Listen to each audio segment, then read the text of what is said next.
China will open its arms to more market investment and growth opportunities for different countries, so we achieve development together. Chinese President Xi Jinping talks free trade and foreign investment. Plus, have China and the United States agreed to phase one of their tariff war? Hello, I'm Mike Walter, sitting in for Anna Naidu, and this is The Heat.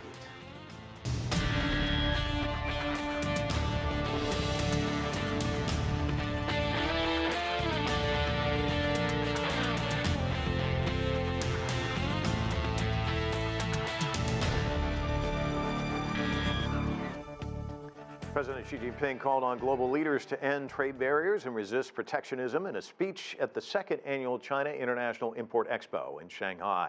The Chinese leader said China will open its doors wider to the world and adhere to the fundamental state policy of opening up. Meanwhile, negotiations between China and the United States continue on a potential trade deal, with conflicting reports about a possible agreement to roll back existing tariffs. There's a lot to talk about here. Let's go straight to our panel. Yan Liang is an associate professor and chair of the economics department at Willamette University in Portland, Oregon. With us from Milwaukee, Wisconsin, via Skype, is political and economics commentator Einar Tangen. Jake Parker is the vice president of China operations at the USChina Business Council here in Washington. And with us, my colleague, CGTN White House correspondent Nathan King. And Nathan, why don't we kick things off with you? A lot of conflicting information coming out about whether or not there's a deal or not. In fact, we heard from the Chinese Foreign Ministry saying one thing. We heard from the president saying another. Let's listen, and then I want to get your reaction on the other side. Sure. Over the past 2 weeks, the chief trade negotiators from both sides had serious and constructive discussions on how to properly resolve the respective core concerns and agreed to cancel the added tariffs in stages based on the progress made in drafting the agreement. That will be favorable for stabilizing the market anticipations. It's favorable for the economies of both China and the United States. It's favorable for the world economy, and it's favorable for both producers and consumers. Well, they'd like to have a rollback. I haven't agreed to anything. China would like to get somewhat of a rollback, not a complete rollback, because they know I won't do it. But we're getting along very well with China. They want to make a deal. Frankly, they want to make a deal a lot more than I do. Now, Trump is speaking to the Economic Club of New York next Tuesday. Investors are looking for clarity. I think we all are. This sounds rather murky. Yeah. But this is a president who thrives on chaos. So what do we make of all of this? You know, actually, if you listen to both of those, they're kind of closer than the media is making out. Essentially, that was a pretty standard statement from the Commerce Department in China, essentially saying, look, as any part of any deal, tariff rollback, suspension will be part of it in a phased, and you heard the word phased going on there. And essentially, what US President Donald Trump said is like, I haven't agreed to anything yet. They want rollback, well, we'll see, but I'm not going to do it all at once. And this is where the problem lies in the administration at the moment, and has been essentially from the start, is if you come to a phase one deal, which is not going to, of course, you've got phase two and phase three, which is going to be the hard work to do. How much tariff suspension do you do? Do you just freeze the ones that are coming in on consumer goods on December 15th? Do you get rid of the ones that were imposed in September? Do you go further back? And what does China do in response? Remember, China also has a lot of tariffs on the US. So that's where we are at the moment. And there has always been a division within the Trump administration when it comes to how you deal with China, and it's playing out in public again. Peter Navarro, the advisor on manufacturing and also the US-China economic relationship, who wrote that book, Death by China, and that terrible documentary, basically has been on the media for the last 24 hours pushing back against any big rollback of tariffs, but quite openly admits that the December 15 tariffs, the ones on laptops, cell phones, all the things that are going to hit the American consumer, will probably be suspended. So that's where we're at the moment. We're close to a deal, but it's not closed. But this gets to the whole argument of the Trump whisperer. Is it Navarro that's got his ear? Is it Kudlow? There's these two divisions within the administration, really, right? Yeah, Larry Kudlow, the head of the Economic Advisors Council, is very different beast from Peter Navarro. But they made this secret, no secret about this, and Trump likes people warring in the room and then deciding. The problem is, and this is a problem not just for the US, but for the Chinese as well. There is no roadmap with these negotiations generally. The decision is made by the president after all the negotiating. And we've seen a couple of times in this 18-month, nearly 2-year period where everyone thinks they've got a deal, and it's changed at the last minute. And it does, there is also this effect of the last voice in the room with Trump. Who was the last person to talk to him? Jake, you just moved back here to the United States, spent a decade in China. I heard one analyst the other day say that, Trump is in the middle of an impeachment inquiry. He'd like to have this kind of, theatrical signing of a document. He'll take any kind of deal at this stage. It changes the conversation. And that President Xi probably isn't going to give up that much. What does a phase one deal look like? Well, I think the phase one agreement looks exactly like what's been announced by both sides. It's going to have some concessions on agricultural structural barriers on the China side that will grow the relationship over time. China is going to make those incumbent on lowering the tariffs, though, to reach the type of numbers that President Trump is talking about. We're also going to see some movement on intellectual property rights protection. That's been manifest to date in the foreign investment law implementing regulations, which were released publicly this week. We also saw the cryptography law on Monday of last week released, which put new provisions in place which allow for trade secrets to be better protected in the regulatory process in China. I think we'll also very likely see some additional financial sector liberalizations, particularly 100% wholly foreign ownership in life insurance, in securities trading, and in asset management. And then there's probably going to be something on currency as well. Last piece, and this is the most important piece of the entire negotiations, at least for the U.S. side, is an enforcement mechanism, which the Chinese, I think, are calling a dispute resolution mechanism that'll allow for each side to raise issues. It'll also create the formula for how the two sides will engage going forward. We'll see deputy level talks monthly. We'll see principals levels meetings quarterly, and then the presidents will meet as well once or twice a year.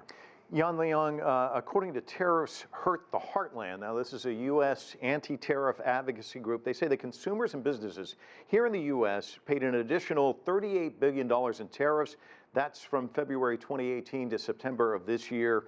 President Trump has always insisted that China's paying these tariffs. Give me your take on this.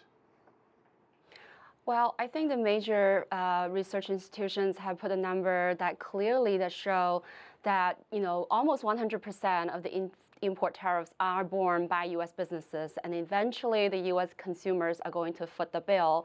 And the estimation was that it adds almost $1,000 per year for American consumers, American households. So this is definitely going to be an onerous burden on U.S. families, especially middle and low-income families. And I think President Trump clearly knows that. And even though he has been saying that the billions of dollars of tariffs are paid by Chinese, but it's clear that he decided to postpone some of the $156 billion of the Chinese import to the U.S. and postpone that increase in tariff until December 15, after the holiday season shopping is almost completed. And I think that is a clear indication that he knows clearly who is paying all these tariffs. And I also wanted to add the point where the previous speakers have talked about that, even though President Trump has said, President Xi Jinping is the one who wants to reach a trade deal soon. But I think, after he talked about, I haven't agreed on anything, the bonds market have rallied, the stock market has slipped. Not to mention he had been talking about, telling the farmers in Gaul to buy more land because China is now starting to buy. And I think it's going to be a tremendous political pressure on him if he has not reached a trade deal, if China does not start to buying farm goods really soon. We have seen the numbers. This year, there have been 580 family farms have filed Chapter 12 bankruptcy protection, and that's a 24% increase from last year. So I think President Trump had the political pressure to trying to reach the trade deal. Einar, that leads me to you. Normally we talk to you in Beijing, but there you are in Milwaukee. Of course, Wisconsin, one of these states that's taken a body blow from all of this. China, the third largest trading partner with that state. In the first 4 months of this year, Wisconsin exports to China fell by 25%. As she pointed out, farm bankruptcies 24%, and leading the way, the state with the most is the state of Wisconsin. And of course, Wisconsin voted for Trump in 2016. Is patience wearing thin in that state? I mean, he's got a lot of support in that state. Is it starting to diminish as a result of all of this? Well, his hardcore support remains the same. There's a very dedicated group. They're emotionally connected to him. But you're starting to see drop off, especially in the middle, which is quite pronounced. And obviously, the Democrats are not feeling any love for him.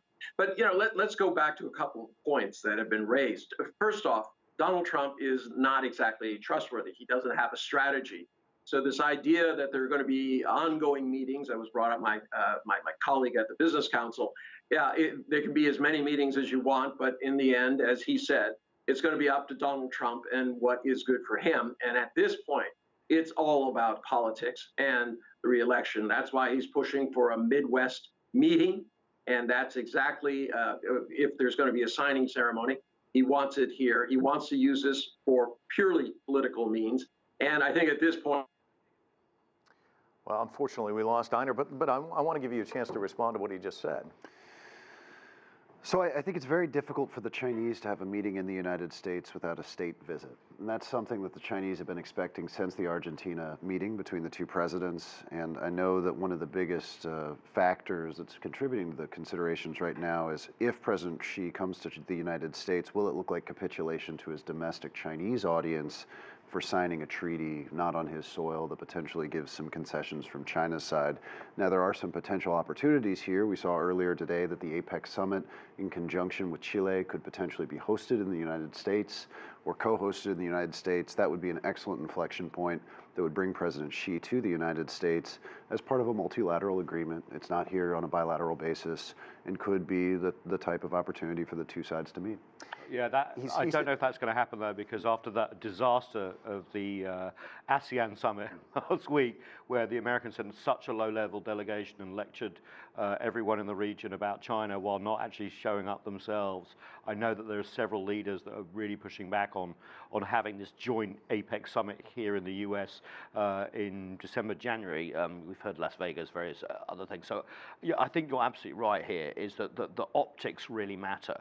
But what I think really is worth bearing in mind here, Mike, is that even if we get this phase one deal, even if everything you so eloquently laid out that can happen, we still got phase two and potentially phase three to go. And this is where the whole US-China relationship comes really into view, because it's not just about soybeans and it's not just about JP Morgan being able to have its own operation. That's the easy stuff, right? I mean, Huawei, the entities list, the political climate here in Washington, the China bashing, the going after students at universities, all these sorts of things are far away from being solved. So I think, you know, if we do get a deal, great. The stock market will go up. You know, economically, the world will sigh a sigh of relief for a little bit. But the fundamental problems in the relationship will only be magnified more because they will have to be examined next. Yan Liang, I want to get your thoughts on that too, because obviously, you know, once you start talking AI, 5G, it's not just about the present, it's about the future. This is where it gets a lot more tricky, right? Yes, absolutely. I think from the very beginning, we saw President Trump has been, blacklisting the Chinese tech giants, and a lot of times people may think this is just a strategy that he's trying to apply, maximum pressure to coerce China into a trade deal. But increasingly, it's clear that this is probably going to be some sort of the end game, trying to, in some ways, compete against China's technological innovations and development, and trying to maintain its global technological leadership. But I think it's clear that these kinds of bilateral trade disputes and all of that would not be able to pull China back from its technological innovations and development. For example, French president just visited China, and they had reached a $15 billion deal. They're talking about cooperations in trade, technology, and climate change.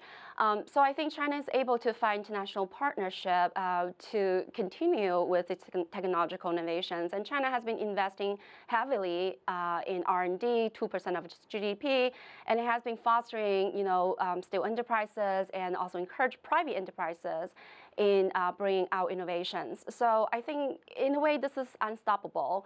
And I think it would be better in the United States' interest to try to cooperate and collaborate instead of trying to drag down China from its technological ambition. And Einar, we're talking about two different views. Of course, Trump more inward, Xi Jinping more of an outward presentation. And he gave a speech at the China International Import Expo, calling on world leaders to actually work together to expand the global market and reduce these resistance to globalization. Let's listen. 世界经济发展面临的难题。 There's no single country that can resolve the difficulties facing the development of the world's economy by itself. Each country should stick to a principle of putting mankind first and not putting one's own interest above that of mankind. We need to use a more open attitude and employ measures to work together to extend the scale of the global market. So China continues to push for open markets. Give me your take on this. It's very important to China, Mike. This is central to what Xi Jinping has been trying to push. And if you think back to last week, the meetings about the RCEP, although it did not bring in India, it is progressing, as is this South China Sea Code of Conduct. So what you see on one level is China trying to support this multilateral approach, which is part of the WTO, but as a secondary part, creating these regional groups with the Belt and Road Initiative, the RCEP, to make sure that China can get access to resources, has partners, and has places to put its value-added goods. And this is something where people should be looking very carefully at all the issues we've just been talking about.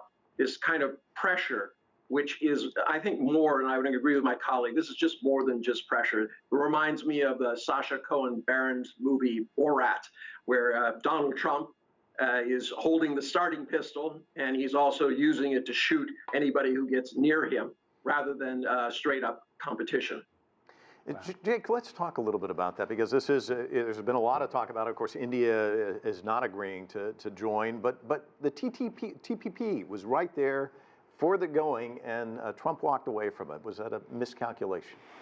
I think the business community would support a more multilateral approach to the issues that we're engaged with on China, particularly on some of the more pernicious ones that you were talking about earlier, related to industrial policies, subsidies, state-owned enterprise reform. These are not just challenges that are being faced by the United States. They're ones that are concerns in Europe and South America and Japan. And a multilateral approach certainly would add more pressure to China. And frankly, the TTP had the opportunity to raise standards, give China an on-ramp into TPP in the future if they could raise their standards to the right level. So instead of using sticks like we are with tariffs, which have certainly gotten the attention of the Chinese, the TPP would have been an opportunity to give them some carrots and some incentives to join. Yan Liang, you mentioned the French president being in China as part of this expo. We have some sound from him. Let's watch, and I want to get your reaction on the other side. La guerre commerciale ne fait... The trade war only results in losers. We are seeing the effects. Trade tensions between the two major economic powers are already weighing heavily on global growth. Discussions are currently underway, and I hope that they can lead to an agreement that will ease tensions and safeguard the interests of China's and the United States' other major trading partners, starting with the European Union.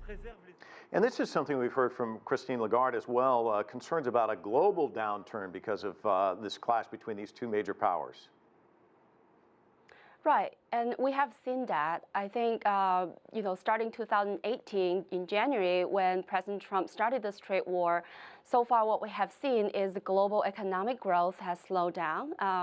The previous estimate of 3.5% growth rate now is down to 3.2%. And we have seen the global trade growth is basically shrunk by half. Global investment has reduced by 1/3, and not to mention the unraveling of the global supply chain in a very unhealthy manner. So I think this kinds of trade war is beneficial to no one. No country is benefiting. It's a lose-lose situation.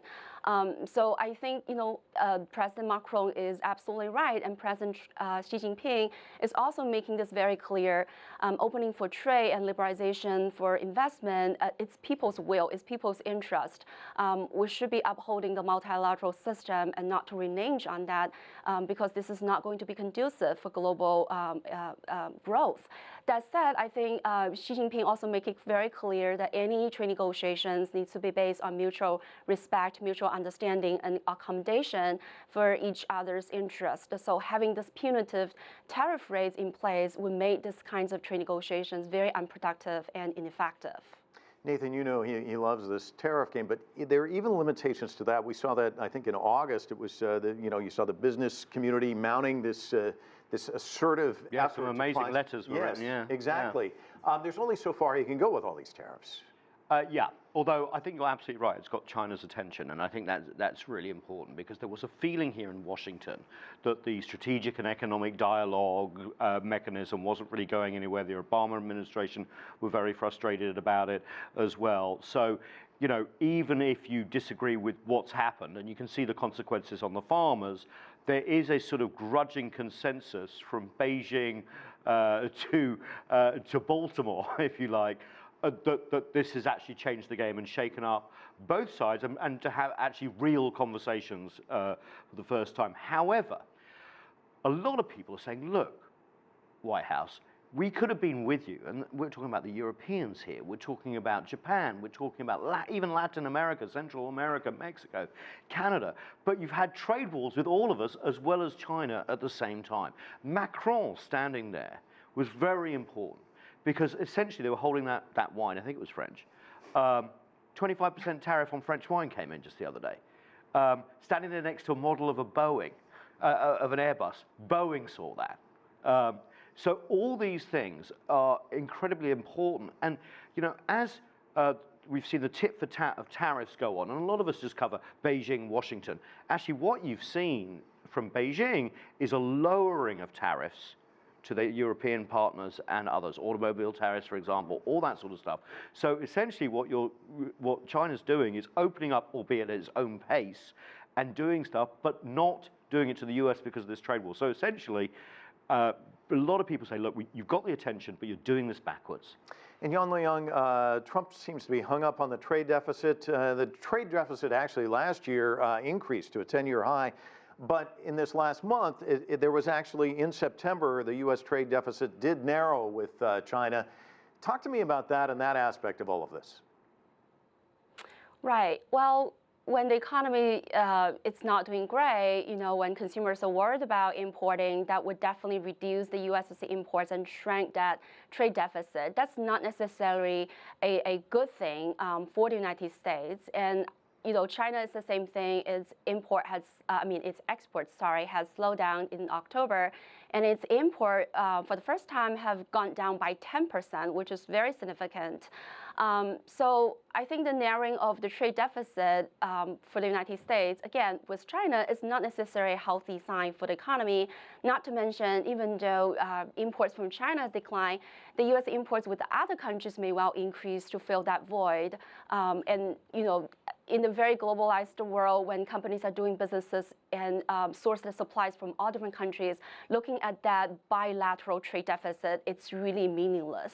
Can I just jump in here? Sure. Because the political thing, I mean, you deal with this every day, where China is saying, oh, we're going to innovate and we're going to have national champions, but they're not there yet. And you know how many companies, you know, rely on the China market in Qualcomm. And I don't, like Qualcomm and other tech companies, and I don't think the Trump administration realized how much interdependence there is, and thinking that this decoupling argument that you hear from Peter Navarro and everything just doesn't stand the smell test as soon as you start to apply it. You know, Jake, I was at an event about a month ago and was asking a similar question. I mean, if you're a soybean farmer, you've got this relationship with China, now it's kind of severed, maybe they're getting them elsewhere. How long does it take to repair things? And one of the gentlemen on the panel said that they had a dock strike in LA and Long Beach in 2012. It's 7 years later. A lot of the people who figured out ways to get their product somewhere else never came back. Isn't that a concern moving forward? That you know, the severity, the longer this goes, some of these markets end up, you know, fragmenting, going elsewhere. Yeah, I think that's definitely one of the dynamics that's in play at the moment. And just to respond to that last point as well, I think what we're hearing from our companies is that the trade conflict has convinced many that they had an over-reliance on the China market for their supply chains in the past, and that their risk profile there was higher than what they even realized until the tariffs came into play. So we're not seeing a wholesale divestment and removing operations to other countries. That's not happening. But what we are seeing is that companies that would have in the past made investments into the China market are now taking a wait-and-see approach, or they're looking at Southeast Asia, Eastern Europe, or Mexico as new investments to diversify that risk. Decoupling, just one quick point, I do think that when we talk about decoupling, we should go to the origin where this came from, and that's when China restricted Google from operating in the market. We decoupled search. That was when China restricted credit card companies from processing domestic transactions. We decoupled payments. So this is not a Trump administration thing. China's restrictions on market access are where decoupling started.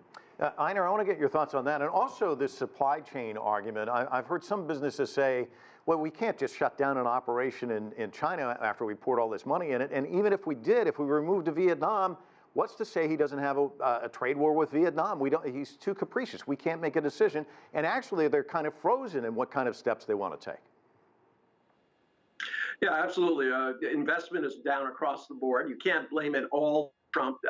We are at the end of the largest economic expansion in modern history. So, there's that to then. But what is the effect of this? Nobody actually knows. How deep and hard and when will the recession come in?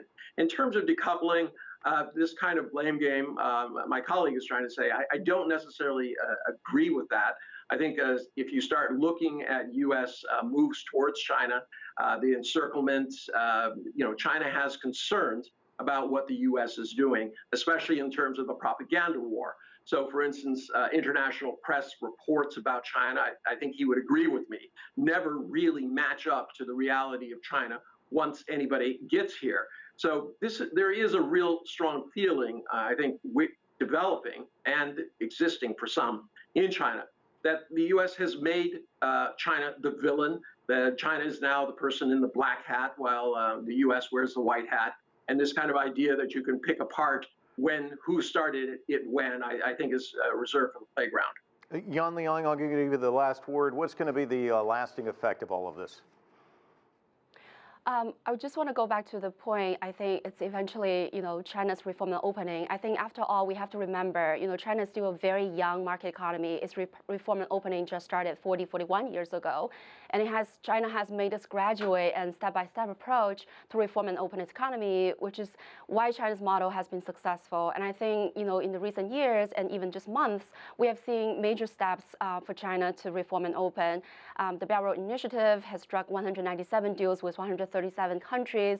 China has promised to open its 44 trillion worth financial sector, and also has developed this largest free trade zone in Hainan province, and modernize the foreign investment law. So I think we need to give China some time. And I know that people talk about the promise fatigue, but we really see tangible improvements on the part of China. But when it comes to some of the sovereignty issues, China is not going to budge. So I think still we're looking forward for the phase 1 deal, and hopefully that would provide further impetus for the later negotiations. We're going to have to leave it there. We've run out of time. Thank you all for joining us. Really appreciate it. That is it for this edition of The Heat. I'm Mike Waldner, Washington, D.C. Thanks so much for joining us.